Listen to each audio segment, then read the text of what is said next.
ओम नमः शिवाय। सावन मास में सावन महात्म्य कथा के अध्याय 12 में स्वर्ण गौरी व्रत का वर्णन किया गया है। ईश्वर बोले, हे ब्रह्मपुत्र, अब मैं स्वर्ण गौरी का शुभ व्रत कहूँगा। यह व्रत श्रावण मास में शुक्ल पक्ष तृतीया तिथि को होता है। इस दिन प्रातः का स्नान करके नित्य कर्म करने के बाद संकल्प करें और 16 उपचारों से पार्वती तथा शंकर जी की पूजा करें। इसके बाद भगवान शिव से प्रार्थना करें, हे देव आइए, हे जगतपते, मैं आपसे प्रार्थना करता हूँ, हे सुरसतम, मेरे द्वारा की गई पूजा को आप स्वीकार करें। इस दिन भवानी माँ पार्वती की प्रसन्नता और व्रत की पूर्णता के लिए दंपतियों को 16 वायन प्रदान करें और द्विजश्रेष्ठ की प्रसन्नता के लिए मैं यह वायन प्रदान करता हूँ, ऐसा कहें। चावल के चूर्ण के 16 पकवानों से 16 बांस की टोकरियों को भरकर तथा उन्हें वस्त्र आदि से युक्त करें और पुनः 16 द्विज दंपतियों को बुलाकर इस प्रकार कहते हुए दान करें, व्रत की संपूर्णता के लिए मैं ब्राह्मणों को यह प्रदान कर रहा हूँ। मेरे कार्य की समृद्धि के लिए सुंदर अलंकारों से विभूषित तथा पतिव्रत्या से सुशोभित ये शोभामयी सुहागिन स्त्रियां इन्हें ग्रहण करें। इस प्रकार 16 वर्ष अथवा 8 वर्ष या 4 वर्ष या 1 वर्ष तक इस व्रत को करके शीघ्र ही इसका उद्यापन कर देना चाहिए।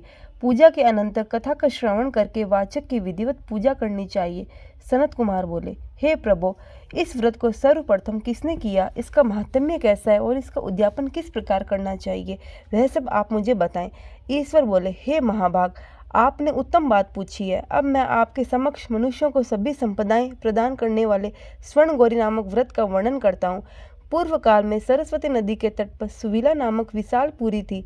उस नगरी में कुबेर के समान चंद्रप्रभ नामक एक राजा था। उस राजा की रूप लावण्य से संपन्न सौंदर्य तथा मंद मुस्कान से युक्त और कमल के समान नेत्रों वाली महादेवी और विशाला नामक 2 भार्याएं थी। उन दोनों में ज्येष्ठ महादेवी नामक आर्य राजा को अधिक प्रिय थी। आखेट करने में आसक्त मन वाले वे राजा किसी समय वन में गए और सिंहों, शार्दूलों, सुकरों, वन्य भैंसों तथा हाथियों को मारकर प्यास से आकुल होकर उस घोर वन में इधर उधर भ्रमण करते रहे। राजा ने उस वन में चकवा चकवी तथा बतखों से युक्त, भ्रमरों तथा पीकों से समन्वित और विकसित मल्लिका, चमेली, कुमुद तथा कमल से सुशोभित अप्सराओं का एक सुंदर सरोवर देखा। उस सरोवर के तट पर आकर उसका जल पीकर राजा ने भक्ति पूर्वक गौरी का पूजन करती हुई अप्सराओं को देखा। तब कमल के समान नेत्रों वाले राजा ने उनसे पूछा, आप लोग यह क्या कर रही हैं? इस प्रकार उन सब ने कहा, हम लोग स्वर्ण गौरी नामक उत्तम व्रत कर रही हैं। यह व्रत मनुष्यों को सभी संपदाएं प्रदान करने वाला है। हे नृपश्रेष्ठ, आप भी इस व्रत को कीजिए। राजा बोले, इसका विधान कैसा है और इसका फल क्या है, मुझे यह सब विस्तार से बताएं। तब वे सारी स्त्रियां बताने लगी, हे राजन, यह स्वर्ण गौरी नामक व्रत श्रावण मास के शुक्ल पक्ष की तृतीया तिथि को किया जाता है। इस व्रत में भक्ति पूर्वक अत्यंत प्रसन्नता के साथ पार्वती तथा शिव की पूजा करनी चाहिए। पुरुष को 16 तारों वाला एक डोरा दाहिने हाथ में बांधना चाहिए। स्त्रियों के लिए बाएं हाथ में या गले में इस डोरे को बांधना चाहिए। यह सब सुनने के बाद संयत चित्त वाले राजा ने भी उस व्रत को संपन्न करके 16 धागों से युक्त डोरे को अपने दाहिने हाथ में बांध लिया।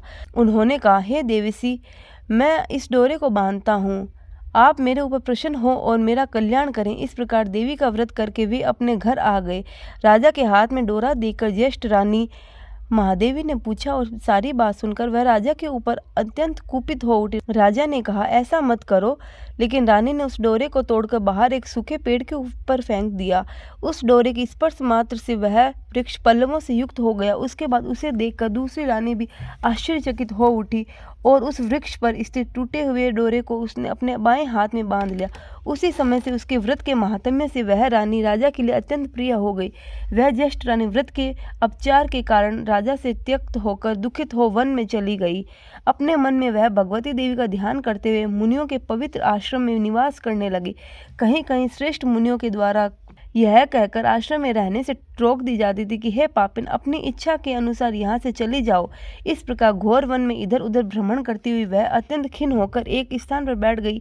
तब उसके ऊपर कृपा करके देवी उसके समक्ष प्रकट हो गई। उन्हें देखकर वह रानी भूमि पर दंडवत प्रणाम करके उनकी स्तुति करने लगी। हे देवी, आपकी जय हो, आपको नमस्कार है। हे भक्तों को वर देने वाली, आपकी जय हो। शंकर के वाम भाग में विराजने वाली, आपकी जय हो। हे मंगल मंगले, आपकी जय हो। तब देवी की इस भक्ति के द्वारा वरदान प्राप्त करके और उन गौरी की अर्चना करके उसने जो व्रत किया उसके प्रभाव से रानी के पति उसे घर ले आए। उसके बाद देवी की कृपा से उसकी सभी मनोकामनाएं पूर्ण हो गई। राजा सभी समृद्धियों से संपन्न होकर उन दोनों के साथ पूर्ण रूप से राज्य करने लगे। अंत में राजा ने उन दोनों रानियों सहित शिव पद को प्राप्त किया। जो स्वर्ण गौरी के इस उत्तम व्रत को करता है वह मेरा तथा गौरी का अत्यंत प्रिय होता है और विपुल लक्ष्मी प्राप्त करके तथा भूलोक में शत्रु समूह को पराजित कर शिवजी के विशुद्ध लोक को जाता है। हे सनत कुमार, अब आप दत्तचित होकर इस व्रत के उद्यापन की विधि सुनिए। चंद्रमा तथा ताराबल से युक्त शुभ तिथि तथा शुभ वार में एक मंडप बनाकर उसके मध्य में अष्टदल कमल के ऊपर धान्य रखकर उस पर एक कुंभ स्थापित करें। पुनः उसके ऊपर 16 पल प्रमाण का बना हुआ एक तिल पूरित ताम्र में पूर्ण पात्र रखें और उस पर पार्वती शंकर की 2 प्रतिमाएं स्थापित करें। शिवजी की प्रतिमा श्वेत वर्ण के 2 वस्त्रों तथा शुक्ल वर्ण के यज्ञोपवीत से सुशोभित हो। उसके बाद वेदोक्त मंत्रों से विधि पूर्वक उनकी प्रतिष्ठा करें और भली भांति पूजा करके रात्रि में जागरण करें। इसके अनंतर प्रातःकाल पूजा करने के बाद होम करें। सर्वप्रथम ग्रह होम करके प्रधान होम करें। हवन के लिए यव मिश्रित तिल घृत से पूर्ण रूप से सशक्त होना चाहिए। 1000 अथवा 100 आहुति डालनी चाहिए। उसके बाद वस्त्र अलंकार तथा गो के द्वारा आचार्य की पूजा करनी चाहिए और वायन प्रदान करना चाहिए। इसके बाद ब्राह्मणों को भोजन कराना चाहिए तथा साथ ही 16 दंपतियों को भी भोजन कराना चाहिए। अपने द्रव्य सामर्थ्य के अनुसार उन्हें भूयसी दक्षिणा देनी चाहिए। अंत में हर्षोल्लास से युक्त होकर बंधुजनों के साथ स्वयं भोजन करना चाहिए। इस प्रकार श्री स्कंद पुराण के अंतर्गत ईश्वर सनत कुमार संवाद में श्रावण मास महात्म्य में तृतीया में स्वर्ण गौरी कथन नामक 12वां अध्याय पूर्ण हुआ। हर हर महादेव।